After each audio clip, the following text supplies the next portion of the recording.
Hello, welcome to the first attempt at making a 22 bullet stop. The main tool that we're planning to use is a glue gun, hot glue gun, and the materials will be a 1 gallon paint bucket, empty, 4 1-pound bricks of duct seal, and 3 5-gallon lids.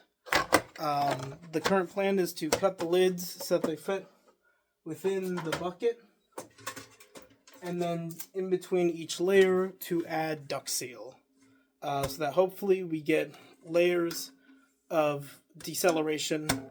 This should only stop at 22, so it should be enough, but we'll see.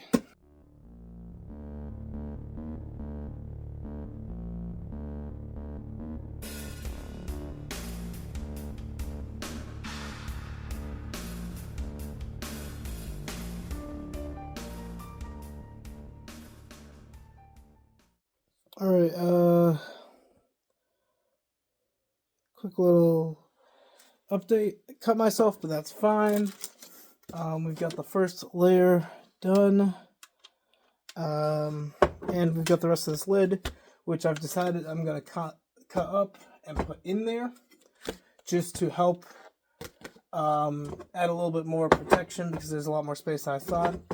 And because there's a lot more space, there's also probably going to be some wood, or actually not wood, I think cardboard, and maybe any like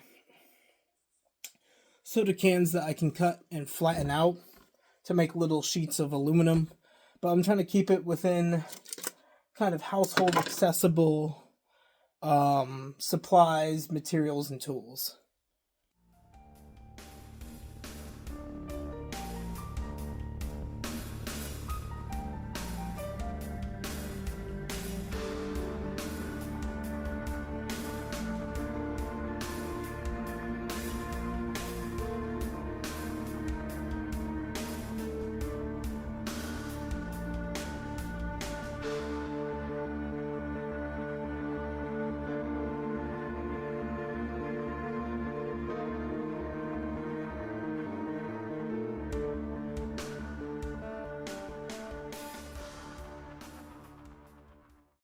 Alright, so we're about halfway done here. We've got 2 bits of duct seal left and 1 lid. And it's actually filling up a lot quicker than I thought it would. I am slowly becoming more confident that it would actually stop a bullet. I based the design and the idea off of an old YouTube video of some guy saying that he used duct seal. But I wanted to record the entire process of making it, because there's a lot of videos of guys being like, this is my, backstop, but they don't give great detail, or they don't give the budget. Like this, if it works, is a $30 backstop that can be bought from Lowe's. And I'm assuming any other store like a Lowe's, any other, like a Home Depot or a Menards. So really, it's a budget backstop that should just be able to handle rimfire. But I mean, I'll try and see what I can test it up to as well, just to see how it performs and how it does.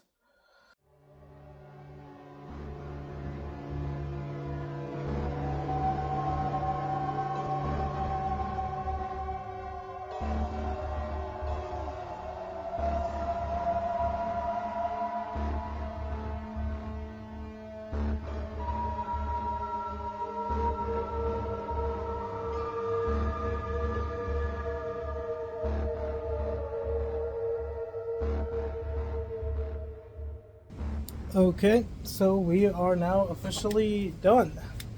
It has the 4 pounds and 3 lids in it. And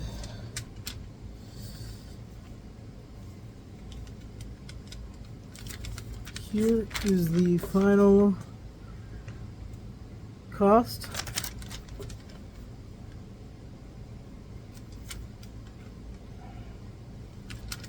yeah, just for fun, I think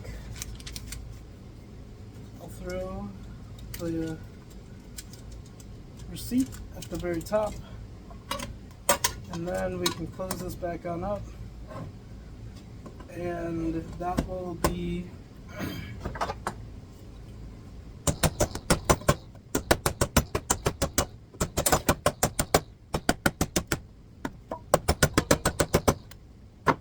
our 22 bullet stop. Now let's go take it to the range and see how it performs. Now real quickly, I will say this is just, a cheap bullet stop, not meant to really perform all that well, but it's kind of meant to be something for, I don't know, someone who just wants to make something fun on a weekend. Like, this is just a day off, and I decided why not. And I think it'll serve the purpose well.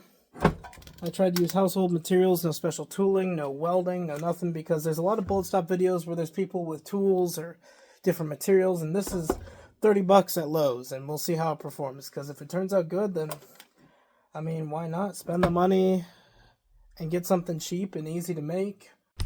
For the ammo we're shooting Browning Performance Rimfire at 1,085 feet per second, grainage unknown. CCI 22 Winchester Magnum at 40 grains, 1,875 feet per second. Some Winchester small game 22 Win Mag 45 grain, 1,550 feet per second, and some Winchester Win Mag 22 Win Mag subsonic at 45 grain, 1,060 feet per second.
Alright, so I'm back from the range, and this is the side that does not show any damage. And here is the holes.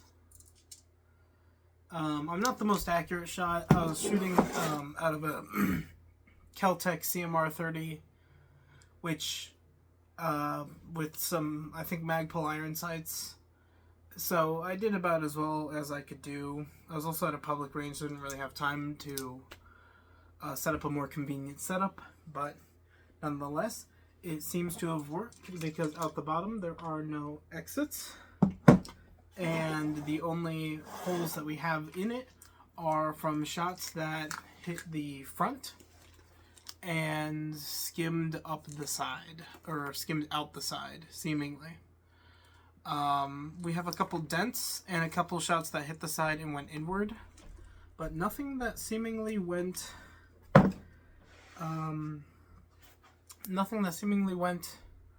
all the way through. I shot 22 long rifle and 22 Magnum, and I think I'll make another iteration, and then this one will get retired by getting shot by some pistol calibers and rifle calibers, because it really shouldn't be able to take much more. Like, the shots that skimmed, I guess, aren't a fair comparison, but I feel like this thing is basically just gonna be a nice, like, you know, 22 long rifle target, and I'll make another one. Yeah, here's the damage. The only thing that I would say that I might improve next time is my aim, but also I think I'd like to throw in some more durable material than the plastic lids. I just need to think about how, like, what could be commonly available that doesn't require tools or doesn't require machinery. There we go. Okay. So, first of all, upon actually opening this, the lid is actually pretty heavily deformed.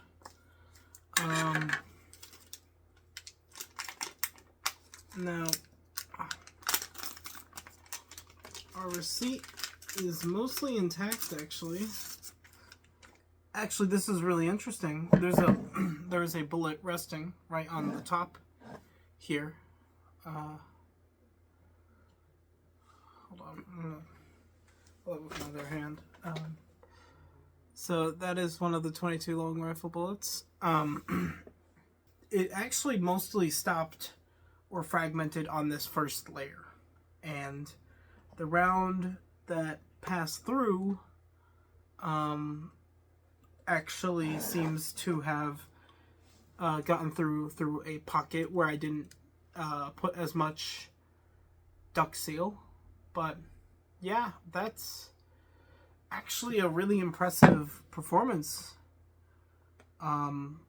This stuff might actually be better than I thought. It performed a lot better than I thought it did now that I've looked in it, and I'm excited to try again at some point in the future. I think I'll be sticking with the 1 gallon paint can.